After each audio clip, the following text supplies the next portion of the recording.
Welcome to Everett Animal Shelter's Pet of the Week. I'm Megan Pembroke, and today we have a special Pet of the Week. We don't actually have a pet available for adoption. We're going to talk about the shelter's fostering program.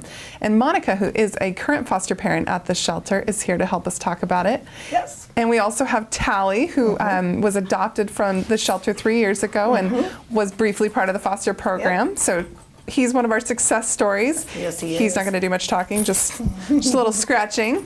Well, tell us a little bit about how long have you been fostering with the shelter? I've been fostering probably about two to 3 years. And what kind of animals primarily do you take care of? Definitely a lot of kittens. We have a very busy kitten season, cats, and then puppies and dogs mainly. And you have a couple of animals of your own as well? I have a couple of dogs too. They're very mellow dogs. So, you know, I think it's been really good for the fosters to come in because they actually get to interact with the dogs. You can find out if they're going to do well with the dog in the house or not with the dog. So it's been a good experience for, you know, to be able to tell back to the shelter how they get along with other animals.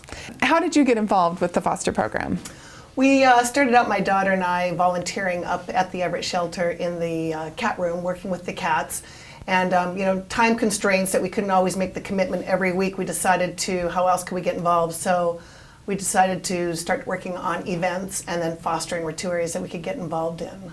Well, that's great. Yeah. And why is fostering important for shelter animals? Maybe animals that have come in as strays or animals that are still really young. Why is the foster program so important for them? Yeah, it's definitely really important because with the puppies and the kittens, you know, obviously there's a big season for that, and, you know, they have to get to a certain weight before the shelter will adopt them out. So they need somewhere for them to go, get them socialized, and keep them in a safe environment and a clean environment too. So they really like to get them out to fosters. You might get a dog that came in was, you know, needed some kind of a surgery or had something that happened. So, you know, to get them rehabilitated back in a home.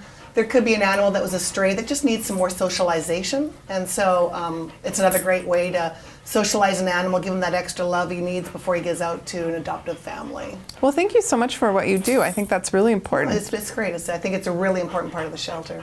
And if somebody was interested, if they thought they had what it takes to be a foster home, how do they get involved? If you on the Everett Animal Shelter, they have a website, and there's all kinds of information there about fostering or volunteering at the shelter. Well, if you're interested in becoming a foster parent, or if you just like to check out some of the cute pictures of dogs and cats we currently have available for adoption, you can visit everettanimalservices.org and download an application and check out information on becoming a volunteer or a foster home. You can also like the shelter on Facebook or follow them on Twitter, and you can read their weekly blog in the Everett Herald's Fur and Feather section. Monica, thanks so much for coming and talking to us about fostering. Thank you.